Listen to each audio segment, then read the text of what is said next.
صلوا على النبي الكريم صلى الله عليه وسلم. رضيت بالله ربا رضيت بالله ربا لا إله إلا الله محمد رسول الله. رضيت بالله ربا رضيت بالله ربا لا إله إلا الله محمد رسول الله.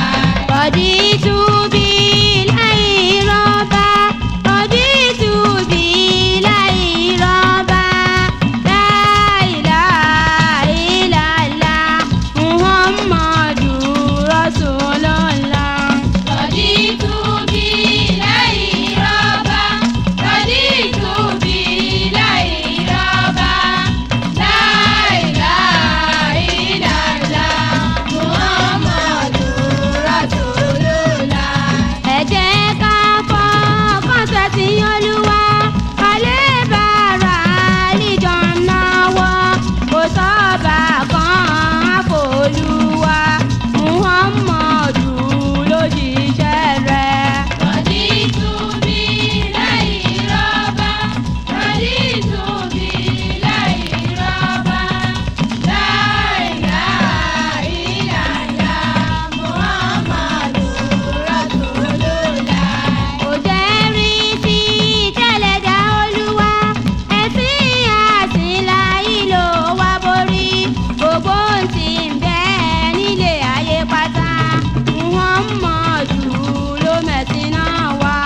رضيت بالله ربا رضيت بالله ربا لا إله إلا الله محمد رسول الله.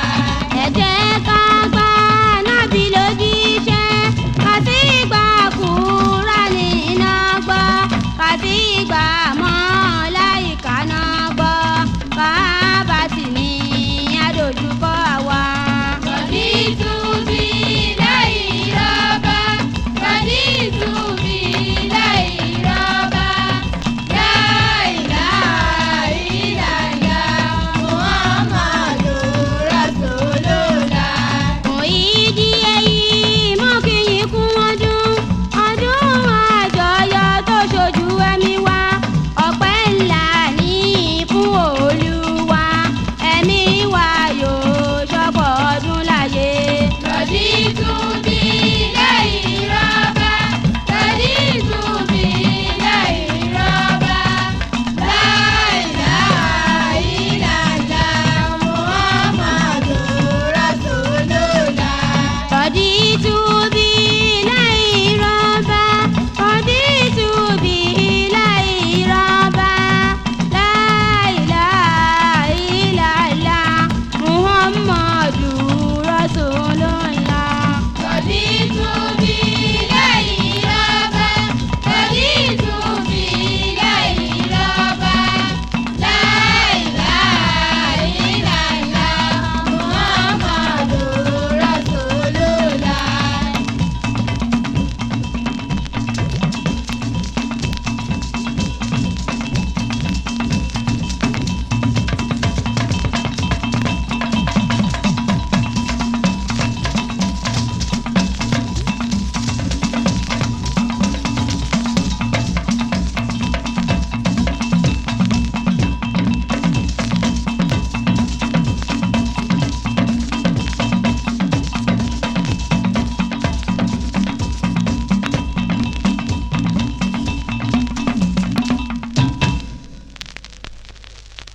سبحانك رب العزة عما يصفون صفات أتم الله جلاله الله جل جلاله. سبحانك رب العزة عما يصفون صفات أتم الله جلاله الله جل جلاله.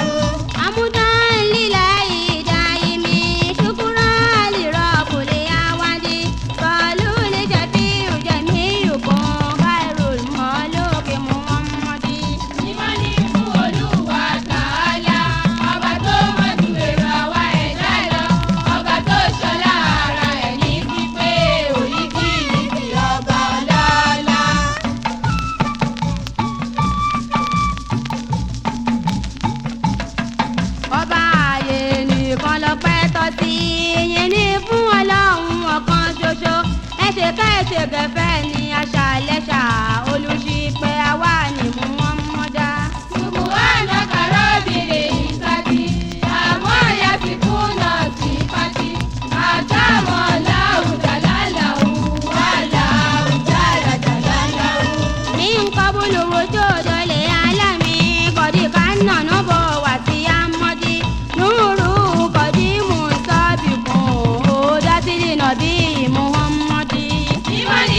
sókun rẹ̀ lálẹ́ ọjọ́ ìbí Muhammada. Ṣùgbọ́n àjọ kàrọ́ọ̀dìlì ìsàtì, àmọ́ ìyá ti kú náà sí pàtì. Àtàwọn láwùjọ láláwù, aláwùjọ àlàjọ láláwù. Sáhálí búlì dáàlì nínú ròyìn Sáídùn àtàdì Sáídì. Ọ̀kìtà àtúrátì àṣìlò wákìtà tínú lè Sáídì. Mímọ́ ni fún Olúwa Tàálà, ọba tó mọ̀ ju èrò àwa ẹ̀dá lọ, ọba tó ṣọlá ara ẹ̀ ní pípé òyìnbíyìí ọba ọlọ́lá.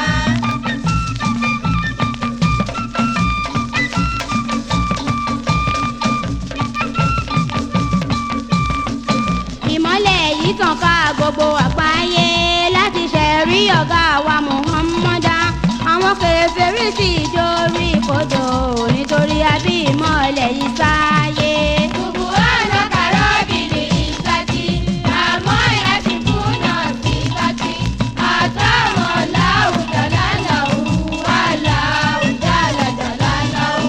Wọ́n kú múdù nọ́ọ̀rù lè ajílì kálá ní àrìnlí àmọ́dí. Sákàlì wá nílì wádìlì ara àwùjá nílì àmọ́dí. Mímọ́ ni fún Olúwa Tàálà, ọba tó mọ̀ ju èrò àwa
ẹ̀gbọ́n ni Muhammada onírò ìdùnnú ní Bashira olùkìlọ̀ ìwà ní Nadhira olùṣìpẹ̀ múmi ní Shafiya.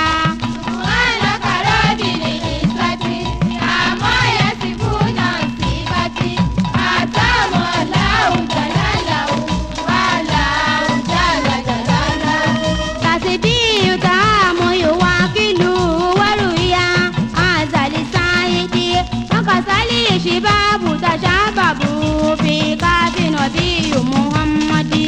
Ìmọ̀ni fún Olúwa Tàálà, ọba tó mọ̀ ju èrò àwa ẹ̀dá lọ, ọba tó ṣọlá ara ẹ̀ ní pípé oníkìkì ọba ọlọ́lá.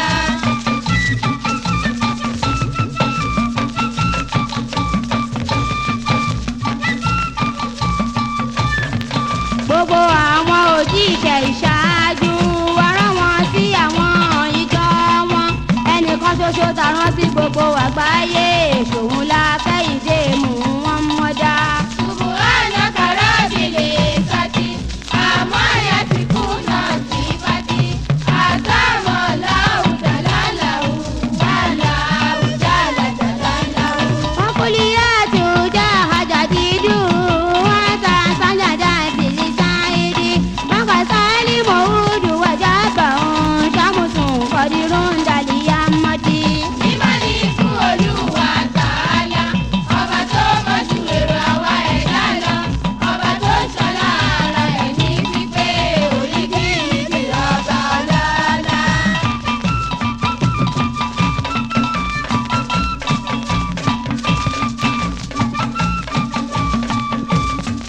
Fàmọ́hùn sàbíbi ìsmí àlùkọ́lì hùdàlíyàmọ́dí wọ́n sàhábù sí yàrá tàṣílù sílù kọ́dí máa lálẹ́yàmọ́dí.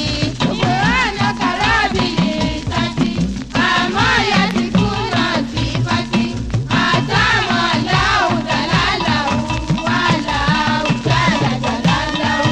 Wàmínà lè mú sí mọ́ àtàwọn wálé múlíkùlì yàrá kùlì yàmọ́dí yàbùsí rí yàrá bìtì yàrá tí ń wájà wá rí àbíbí ká mọ́dí. Ìmọ̀ni fún Olúwa Tàálà, ọba tó mọ̀ ju èrò àwa ẹ̀dá lọ, ọba tó ṣọlá ara ẹ̀ ní pípé oníkìkì ọba ọlọ́lá.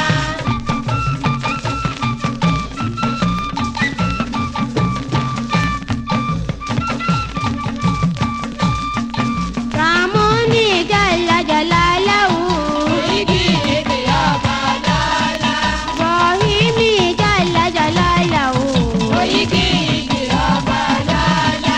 Azizu jalla jalalahu Oníkìkì ọba ọlọ́lá. Araufu jalla jalalahu Oníkìkì ọba ọlọ́lá.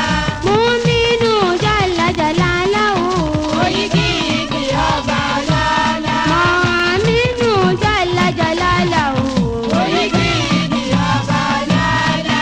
Karimu jalla jalalahu Oníkìkì ọba ọlọ́lá.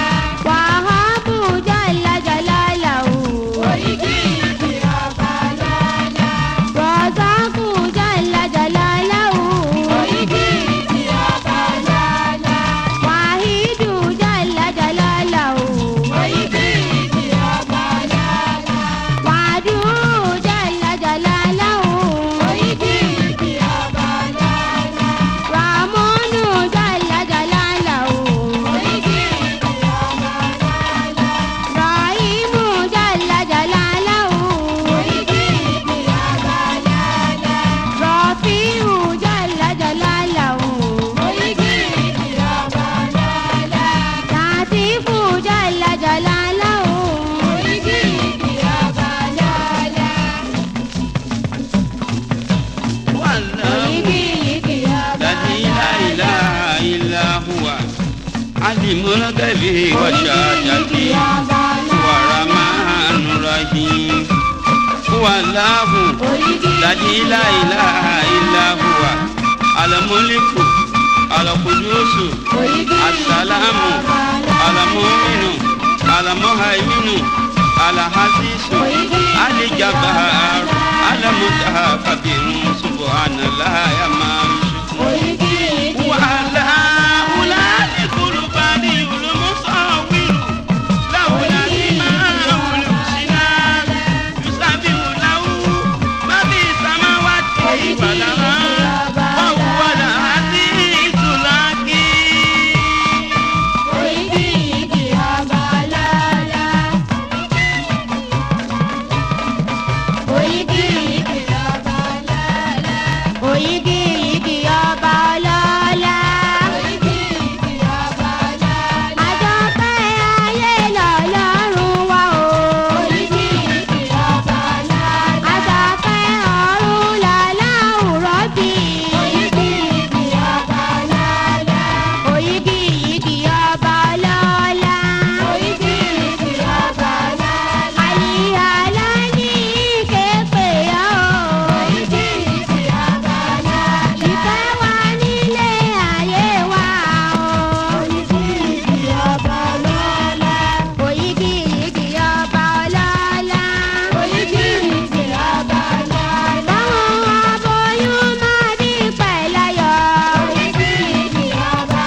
على النبي الكريم صلى الله عليه وسلم. اللهم صل على محمد وعلى رسول الكريم. بسم الله فتحنا الباب وصلينا عليا باب ودارت بيننا ليك وشربنا بسم الله. بسم الله فتحنا الباب وصلينا عليا باب ودارت بيننا ليك وشربنا بسم الله.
Nàbíyù Ìsá.